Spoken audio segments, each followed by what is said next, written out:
अवाम हो जाए तैयार, हुकूमत का पेट्रोलियम वस्तुआत की कीमतों का कल जायजा लेने का ऐलान। वजीर पेट्रोलियम अली परवेज मलिक कहते हैं आलमी मार्केट का जायजा लेकर नई कीमत का ऐलान करेंगे, कोशिश करेंगे कि अवाम पर मजीद बोझ न पड़े।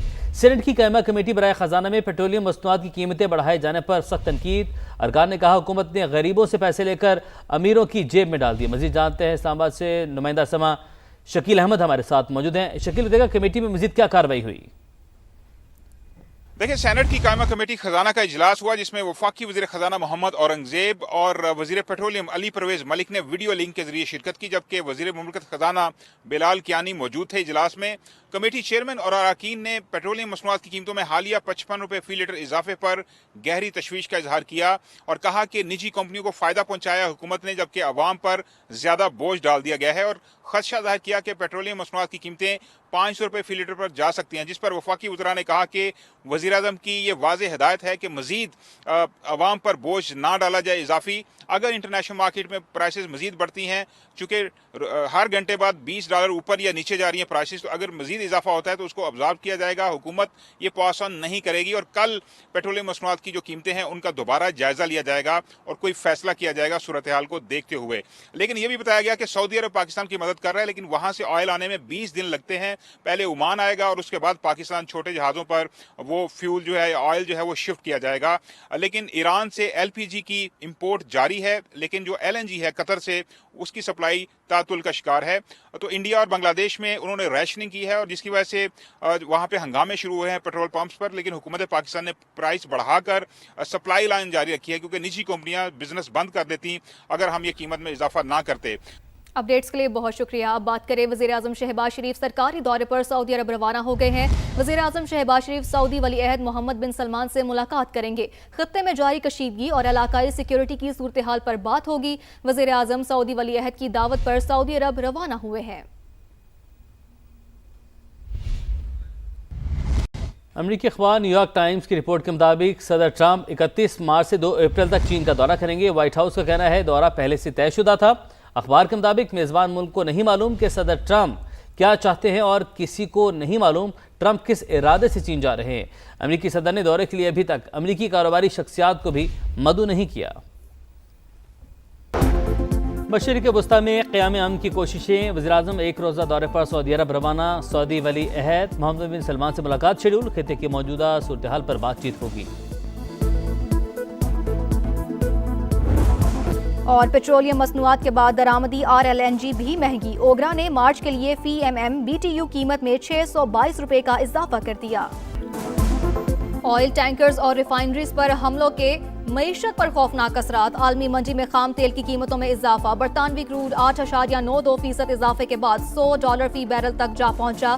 अमरीकी क्रूड भी $94 फी बैरल में फरोख्त। एशियाई स्टॉक मार्केटों में शदीद मंदी। जापान की निकाई इंडेक्स में 2% से जायद गिरावट। जनूबी कोरिया, शंघाई, हांगकांग और थाईलैंड की स्टॉक मार्केट्स में भी मंदी का रुझान। पाकिस्तान स्टॉक मार्केट में 1437 पॉइंट्स कमी। 100 इंडेक्स 1,54,000 पर आ गया। बांग्लादेश ने रूस से तेल खरीदने के लिए अमेरिका से इजाजत मांग ली।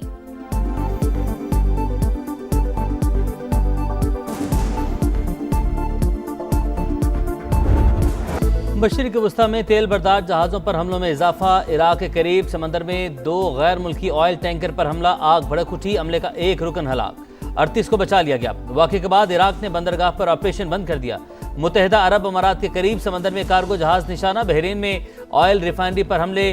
टैंकर्स में आग लग गई। ईरान ने ईंधन टैंक्स को भी टारगेट किया। बहरीन वजारत दाखिला का दावा, गुज़श्ता रोज भी 3 बहरी जहाज़ों पर हमले हुए। ओमान की सलाला पोर्ट पर लगी आग ताहाल बेकाबू।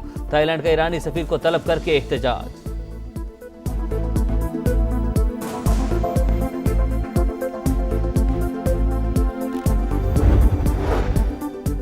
जंग जारी रही तो पेट्रोल की कीमत 500 रुपये फी लीटर होने का खदशा जाहिर किया जा रहा है। चेयरमैन कायमा कमेटी बराए खजाना सलीम मांडवी वाला की इजलास में गुफ्तगू। कल नई आलमी कीमत देखकर फैसला करेंगे। वजीर पेट्रोलियम अली परवेज मलिक का जवाब। पीपल्स पार्टी अरकान की कड़ी तनकीद। कहा हुकूमत ने गरीबों से पैसे लेकर अमीरों की जेब में डाल दिए।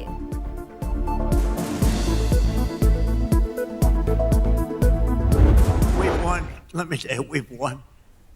You know, you never like to say too early you won. We won. We won the bet. In the first hour, it was over. After midnight hammer, and then we left. We figured that'll be the end of them for a while. But they started again. That's why we got to finish it, right? We don't want to go back every 2 years. जंग जल्द खत्म होने की उम्मीदें दम तोड़ गई। अमेरिकी सदर का यूटर्न, लड़ाई फौरी खत्म करने से साफ इनकार। कहा जंग जीत चुके लेकिन जल्द नहीं निकलना चाहते। हम नहीं चाहते हर 2 साल बाद वहां जाना पड़े। काम मुकम्मल होने तक हमले जारी रखेंगे। वाज़ेह किया आपने हुर्मुज़ पर कड़ी नजर रखे हुए हैं। अमेरिकी इंतजामिया तेल की तरसील के लिए काम कर रही है। अफगानिस्तान से इनखला अमेरिकी तारीख का सबसे ज्यादा शर्मनाक दिन करार। कहा बाइडन इंतहाई बेवकूफ, अरबों डॉलर का फौजी सामान छोड़ाया। हमें बगराम को अपने पास रखना चाहिए था।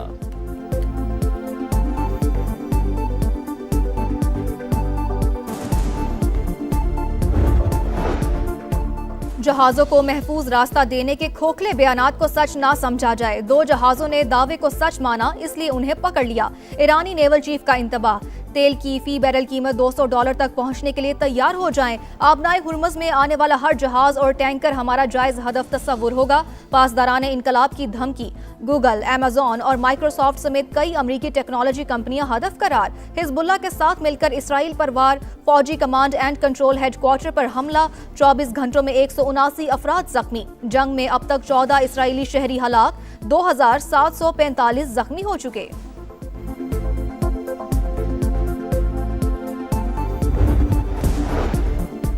तुर्क सदर रजब तैयब एर्दोगान इसराइली वज़ीर आज़म पर बरस पड़े। कहा नेतन्याहू होलोकॉस्ट के बाद इसराइलियों के लिए सबसे बड़ी आफत बन चुके। सेहूनी अवाम अपनी रातें पनाहगाहों में गुजारते हैं। इससे पहले कि जंग मजीद फैले इसे रोकना होगा। फरीकैन को मुज़ाकरात की मेज पर लाने की कोशिश कर रहे हैं।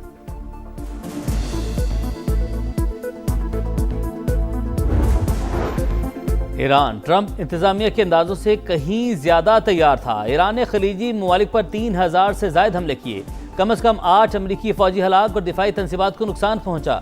न्यूयॉर्क टाइम्स ने सैटेलाइट तस्वीर शेयर कर दी। रिपोर्ट के मुताबिक ईरान ने अमरीकी फौजी अड्डों, सिफारत खानों, फिजाई दिफाई निज़ाम को निशाना बनाया। रॉयटर्स अमरीकी खुफिया एजेंसी की रिपोर्ट सामने ले आया, जिसके मुताबिक 13 रोज से जारी हमलों के बावजूद ईरानी क़यादत मुस्तहकम और साबित कदम है। रजीम को मुस्तकबिल में किसी जवाल का खतरा नहीं।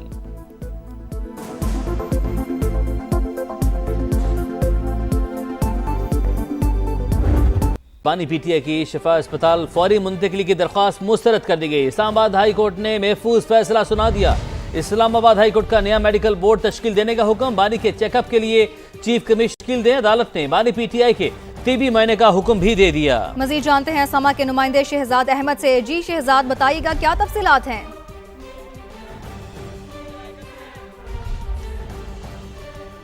आज बिल्कुल इस्लामाबाद हाई कोर्ट की जानिब से इंतहाई अहम मामला बानी पीटीआई की सेहत के हवाले से जो उनके वकील लतीफ़ खोसा की जानिब से इस्लामाबाद हाई कोर्ट में दरख्वास्त दायर की गई थी, उस पर आज अदालत ने तवील समाअत के बाद फैसला महफूज किया था, जिसे जो है आपसे थोड़ी देर कबल इस्लामाबाद हाई कोर्ट के division bench justice Arbab Mohammad Tahir और जस्टिस खातम हुसैन सुमरो पर मुश्तमिल जो डिवीजन बेंच था किया। अदालत ने अपने फैसले में यह वाज़ेह किया है कि बानी पीटीआई की सेहत के हवाले से एक नया मेडिकल बोर्ड तश्कील दिया जाएगा, चीफ कमिश्नर इस्लामाबाद की ज़ेर निगरानी। इसके साथ साथ जो बानी पीटीआई के वकला हैं उनको भी इस हवाले से आगाह किया जाएगा। और आज अदालत ने जो बानी पीटीआई की वकील लतीफ़ खोसा की जानिब से दरख्वास्त दायर की गई थी कि उन्हें फौरी तौर पर शिफा इंटरनेशनल हॉस्पिटल मुंतकिल किया जाए तिबी बुनियादों पर, तो उसे इस्लामाबाद हाई कोर्ट ने जो है वो मुस्तरद कर दिया है। इसके साथ साथ जो बानी पीटीआई के वकला को उनके मेडिकल बोर्ड में जो है वो मुकम्मल रसाई देने के हवाले से भी जो दरख्वास्त थी उसे भी अदालत ने जो है मुस्तरद किया है। और अदालत ने कहा है कि डॉक्टर नदीम की सरबराही में जो है वो नया मेडिकल बोर्ड तश्कील दिया जाएगा और डॉक्टर नदीम ही फैसला करेंगे कि नया मेडिकल बोर्ड तश्कील दिया जाएगा। अपडेट्स के लिए बहुत शुक्रिया आपका।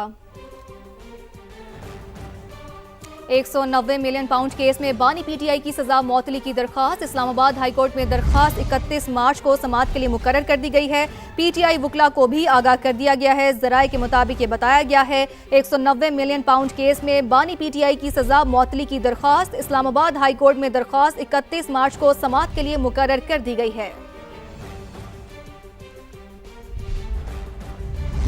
बात करेंगे सिंध की सियासत में बड़ी तब्दीली की। गवर्नर सिंध कामरान टिसोरी की छुट्टी। विफाकी हुकूमत का नून लीग के नेहाल हाशमी को गवर्नर सिंध तैनात करने का फैसला। वज़ीर-ए-आज़म शहबाज शरीफ ने समरी मंजूरी के लिए सदर मुमलिकत को भिजवा दी। वज़ीर-ए-आज़म की नेहाल हाशमी से मुलाकात।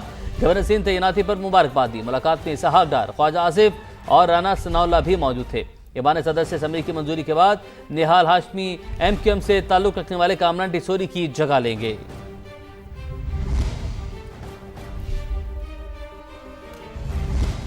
गवर्नर सिंध की तब्दीली पर फारूक सत्तार नाराज हो गए। कहा, गवर्नरशिप MQM का हक है। ऐसे यकतरफा फैसले के बाद हुकूमत में रहने का कोई जवाज नहीं। हमें फिलफौर वफाकी हुकूमत से बाहर आ जाना चाहिए। MQM पाकिस्तान मुस्लिम लीग नून की हलीफ जमात है। गवर्नरशिप MQM का हक है। हमें इससे महरूम किया जा रहा है। रिवायत रही है कि सिंध का गवर्नर MQM का होता है।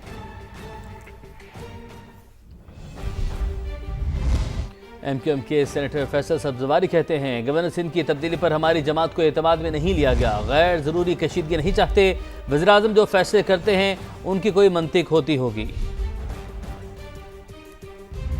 अभी तो मैं मीटिंग से निकल कर आ रहा हूँ। मीटिंग में आने से पहले मेरे डॉक्टर खालिद मकबूल सिद्दीकी साहब जो चेयरमैन हैं MQM के, उनसे मैंने रब्ता किया था, तो उन्होंने बताया कि इस वक्त ये फैसला किया गया है कामरान टिसोरी साहब को हटाने का और निहाल हाशमी साहब को लगाने का।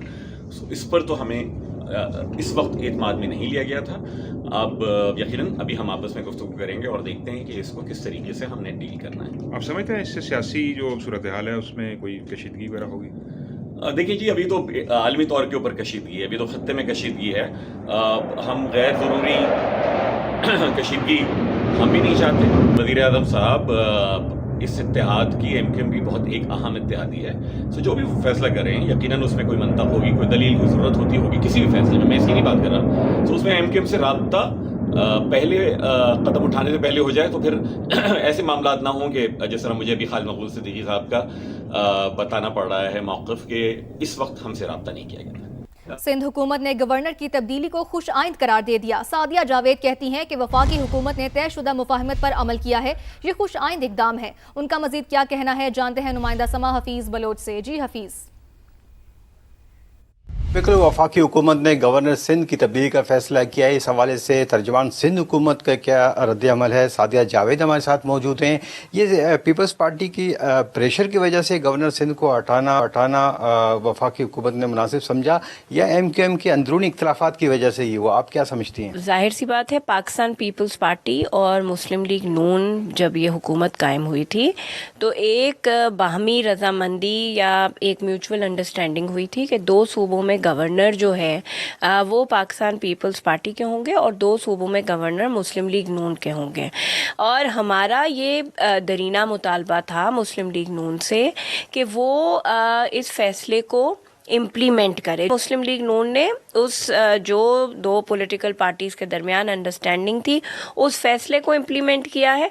और दूसरी, ये वफाकी हुकूमत का इख्तियार है, वो जब चाहे जिस सूबे में चाहे तब्दीली कर सकती है गवर्नर की। गवर्नर और का जो कॉन्स्टिट्यूशनल ऑफिस जो उसके इख्तियारात हैं, जिस तरह उसको काम करना चाहिए, हम तवक्को करते हैं कि निहाल हाशमी साहब उसी तरह चलेंगे। तर्जुमान सिंध हुकूमत सादिया जावेद ने गवर्नर सिंध की तब्दीली को खुश आइंद करार दिया है और कहते हैं कि जो निहाल हाशमी गवर्नर बन के आएंगे तो अपनी आइनी फ़राइज़ अंजाम देंगे, ना कि गवर्नर हाउस को सियासी मकासद के लिए इस्तेमाल करेंगे। जी, दीगर खबरें शामिल करें। पंजाब असम्बली की कायमा कमेटी बराए दाखिला ने हाई सिक्योरिटी जोन्स के कयाम के बिल 2026 की मंजूरी दे दी है।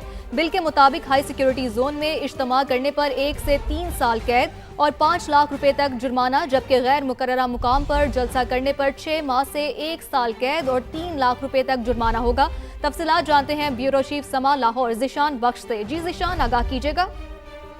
जी बिल्कुल, पंजाब असम्बली की कायमा कमेटी बराए दाखिला ने हाई सिक्योरिटी जोन्स के क़याम का बिल 2026 मंजूर कर लिया है। इस बिल के मुताबिक पंजाब में हसास मुकामात को हाई सिक्योरिटी जोन करार देने का इख्तियार महकमा दाखिला को देने की तजवीज़ भी शामिल है। पंजाब भर में हाई सिक्योरिटी जोन और मखसूस इज्तिमाएं मुकर्रर की जा सकेंगी। इसके साथ साथ जो हाई सिक्योरिटी जोन होंगे उसमें इज्तिमा करने पर बगैर इजाजत के 1 से 3 साल तक की कैद और 5 लाख तक रुपए का जुर्माना किया जा सकेगा। इसी तरह गैर मुकर्ररा मुकाम पर जलसा करने पर 6 माह से 1 साल तक कैद और 3 लाख रुपए तक का जुर्माना होगा। कमेटी की मंजूरी के बाद बिल पंजाब असम्बली के आइंदा इजलास में पेश किया जाएगा, जहां से इसकी बाज़ाब्ता तौर पर मंजूरी दी जाएगी। अपडेट्स के लिए बहुत शुक्रिया आपका।